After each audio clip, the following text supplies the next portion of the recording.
Hello friends, welcome to రుచి వంటిల్లు. ఈరోజు మనం పండుమిరపకాయ పచ్చడి ఇన్స్టెంట్గా అప్పటికప్పుడు ఎలా తయారు చేసుకోవాలో చూద్దాము. మనకి ఇప్పుడు ఈ పండుమిరపకాయలు వచ్చే సీజన్ కాబట్టి ఈ పండుమిరపకాయలతో రకరకాలుగా పచ్చళ్ళు చేసుకోవచ్చు. టేస్ట్ అయితే చాలా బాగుంటాయి.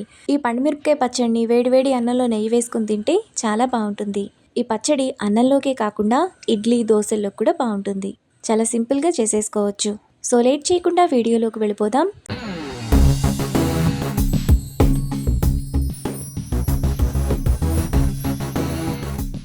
ముందుగా పండుమిరపకాయ పచ్చడి చేసుకోవడానికి స్టవ్ మీద పాన్ పెట్టుకొని అందులో 1 టేబుల్ స్పూన్ ఆయిల్ వేసుకోవాలి. ఆయిల్ వేడైన తర్వాత అరకిలో పండుమిరపకాయలను 3-4 సార్లు బాగా కడిగి వేసుకోవాలి. ఇప్పుడు పండుమిరపకాయలను మీడియం ఫ్లేమ్లో 10 నిమిషాల పాటు మధ్య మధ్యలో కలుపుతూ ఫ్రై చేసుకోవాలి. 10 నిమిషాల తర్వాత పండుమిరపకాయలు మనకు ఈ విధంగా వేగుతాయి. ఇప్పుడు ఈ పండుమిరపకాయలను మిక్సీ జార్లోకి తీసుకొని చల్లారనివ్వాలి. ఇప్పుడు అదే ప్యాన్లో చిన్న చిన్న ముక్కలుగా కట్ చేసుకున్న అరకిలో టమాటా, పెద్ద నిమ్మకాయ సైజంత చింతపండు వేసుకొని టమాటా మెత్తగా అయ్యేంత వరకు కలుపుకోవాలి. పండుమిరపకాయలు కారం తక్కువగా ఉంటే 1/2 కిలో టమాటాలు వేసుకోవచ్చు. కారం ఎక్కువ ఉంటే అరకిలో టమాటా వేసుకుంటే బాగుంటుంది. కారం అనేది బ్యాలెన్స్ అవుతుంది. టమాటా ఈ విధంగా మెత్తగా అయిపోయి ప్యాన్కి సపరేట్ అవుతున్నప్పుడు స్టవ్ ఆఫ్ చేసుకొని పక్కన పెట్టుకోవాలి.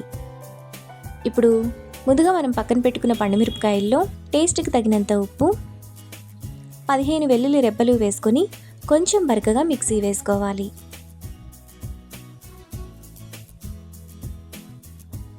పచ్చడిని ఈ విధంగా కొంచెం బరకగా వేసుకోవాలి. తరువాత ముందుగా మనం ఉడికించిన టమాటా వేసుకొని కొంచెం మెత్తగా మిక్సీ వేసుకోవాలి. పండుమిరపకాయ పచ్చడిని ఇక్కడ చూపిస్తున్నట్టు ఈ విధంగా మిక్సీ వేసుకోవాలి. ఇలా వేసుకున్న పచ్చడిని పక్కన పెట్టుకోవాలి. తరువాత స్టవ్ మీద పాన్ పెట్టుకొని అందులో 5 టేబుల్ స్పూన్లు ఆయిల్ వేసుకోవాలి. నిల్వ పచ్చడి కాబట్టి ఆయిల్ కొంచెం ఎక్కువగానే పడుతుంది. ఆయిల్ వేడైన తర్వాత 1 టేబుల్ స్పూన్ తాలింపు గింజలు, 1/2 టీ స్పూన్ ఇంగువ, 2 ఎండుమిరపకాయలు, 10 కచ్చాపచ్చాగా దంచిన వెల్లుల్లి రెబ్బలు వేసుకొని ఫ్రై చేసుకోవాలి.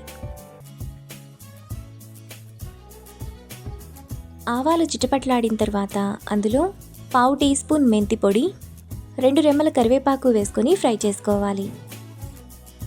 తాలింపు అంతా వేగిన తర్వాత ముందుగా మనం మిక్సీ వేసుకున్న పచ్చడిని వేసుకోవాలి. ఇప్పుడు ఈ పచ్చడిని తాలింపులో 5 నిమిషాల పాటు మీడియం ఫ్లేమ్లో కలుపుకోవాలి.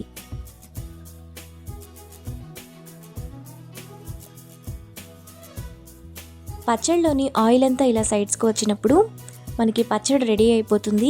ఈ పచ్చడి చల్లారిన తర్వాత ఏదైనా గ్లాస్ బాటిల్లో స్టోర్ చేసుకుంటే మనకు 2 నెలల పాటు నిల్వ ఉంటుంది. అంతే, ఎంతో సింపుల్గా టేస్టీగా చేసుకునే పండుమిరపకాయ పచ్చడి రెడీ. ఈ రెసిపీని మీరు కూడా ట్రై చేసి మీకు టేస్ట్ ఎలా కుదిరిందో నాకు కామెంట్స్లో షేర్ చేయండి. ఈ వీడియో కనుక మీకు నచ్చినట్లయితే లైక్ చేసి, షేర్ చేసి, సబ్స్క్రైబ్ చేయండి.